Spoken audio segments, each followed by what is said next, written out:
बेइज्जती करने वाली बहू। सावित्री की बहू सोना, उसकी जुबान कुछ ज्यादा ही लंबी थी। उसे अंदाजा नहीं था कि किसके सामने कब क्या बोलना है। उसके मन में जब जो आता वो बस बिना सोचे समझे बोल दिया करती थी। इसलिए सावित्री उसे चुप रहने की सलाह दे रही थी, क्योंकि उसे डर था कि कहीं आज लड़के वालों के सामने भी वो कुछ उल्टा सीधा ना बोल दे। देख बहू, आज तेरी ननद चिंकी को लड़के वाले देखने आ रहे हैं, इसलिए तेरी ये जो सांप जैसी लंबी जुबान है ना, उसे मुंह में ही रखना, वरना पता चला कि सारा काम गुल गोबर कर दिया तूने। अरे माँ जी, मैं कहाँ कुछ बोलती हूँ। आप देखिएगा, लड़के वालों के सामने मैं चिंकी और आपकी कितनी तारीफ करती हूँ। अरे तू कुछ ना कर तो ही बेहतर है बहू।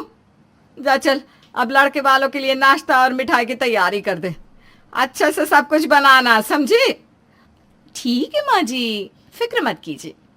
सावित्री ने अपनी बहू सोना को समझा दिया था और वो लड़के वालों के लिए सारी तैयारियों में लग भी गई थी। शाम के करीबन 7 बजे लड़के वाले सावित्री के घर आते हैं। आइए आइए, बैठिए बैठिए, आपका स्वागत है हमारे घर में। सब लोग बैठ जाते हैं। सावित्री और उसका बेटा नीरज भी बैठते हैं। अरे सोना बहू, जरा चिंकी को लेके आना यहाँ बाहर। हाँ माँ जी, अभी लाई। चिंकी हाथ में चाय नाश्ता लेकर आती है। सबको चाय नाश्ता दे दे बेटा। लीजिए लीजिए, घर के कामों में बहुत होशियार है हमारी चिंकी। ये सब नाश्ता मिठाइयाँ भी इसी ने बनाई है। इसकी भाभी ने तो बस उसकी थोड़ी सी मदद कर दी है।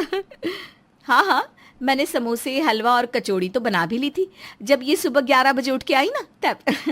और अभी शाम की चाय आज पहली बार इसने बनाई है। उसमें भी ना शक्कर नहीं डाली थी तो मैंने डाल दी। आपको कड़वी नहीं लगेगी अब। पीजिए पीजिए। भगवान, क्या करूं इस लड़की का। बच्ची की पढ़ाई इतनी करती है ना कि घर के कामों के लिए समय ही नहीं मिलता है।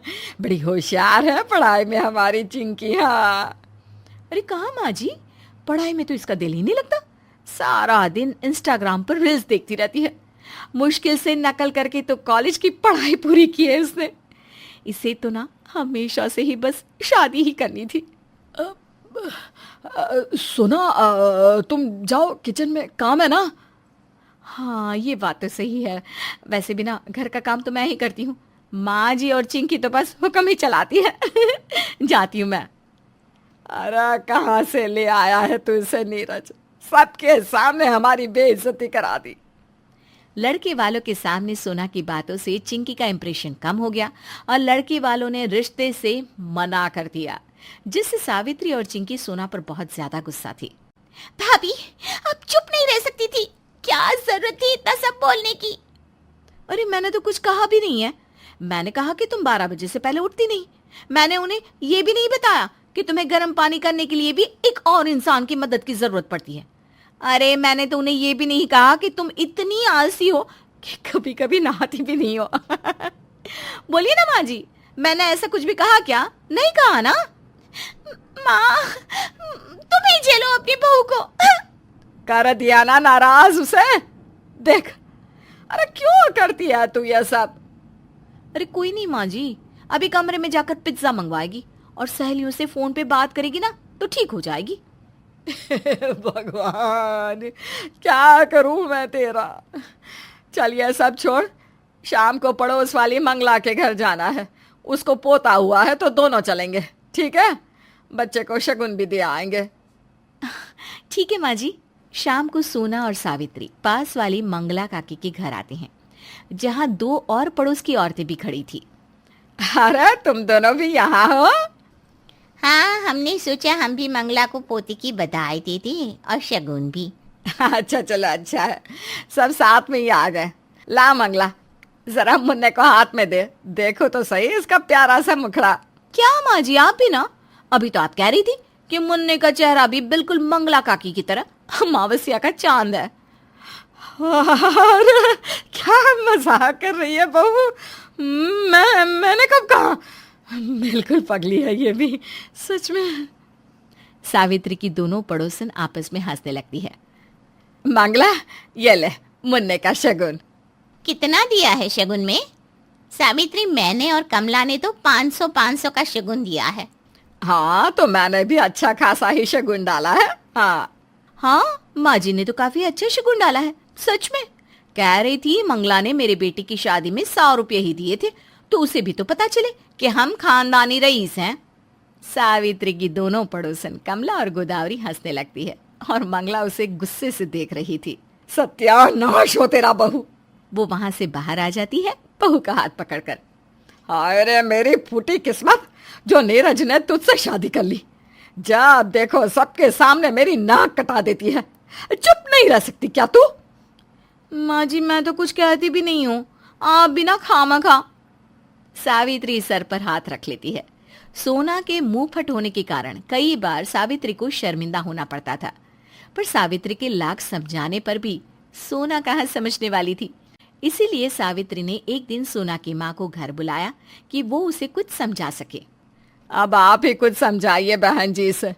मैं तो थक गई हूँ इसे समझाते समझाते, पर इस लड़की के दिमाग में तो भूसा भरा है, भूसा।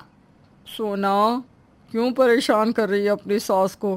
कितनी अच्छी सास है तेरी, तेरा इतना ख्याल रखती है। हमारी समधन तो देवी है, देवी।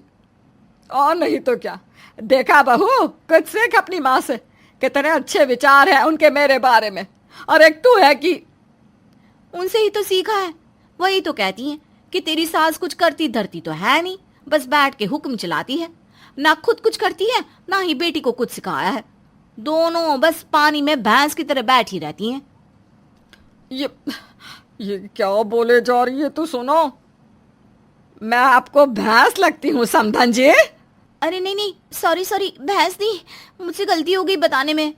माँ तो आपको नागिन कहती है, जो हर वक्त बस डसने को तैयार रहती है। मैंने तो उन्हीं से सीखा है कि कभी अपनी सास को सामने कुछ मत कहो, वरना नागिन कब डस ले किसी को पता नहीं। हाँ। वाह, बेटी तो बेटी, माँ तो बेइज्जती करने में उससे भी आगे निकली। नागिन, भैंस। अरे बेवकूफ लड़की, तुझ में सच में दिमाग नहीं, भूसा भरा है, भूसा। समधन जी, मैं चलती हूँ, आप ही संभालिए इसे। ये अब आपके घर की मुसीबत है। और कावेरी वहां से भाग जाती है। हे भगवान, मेरे ही गले पड़नी थी ये मुसीबत। हाय रे मेरी फूटी किस्मत। सावित्री सर पकड़कर रोती है और माँ जी, ये भी आपके मगरमच्छ के आंसू है ना? सोनू।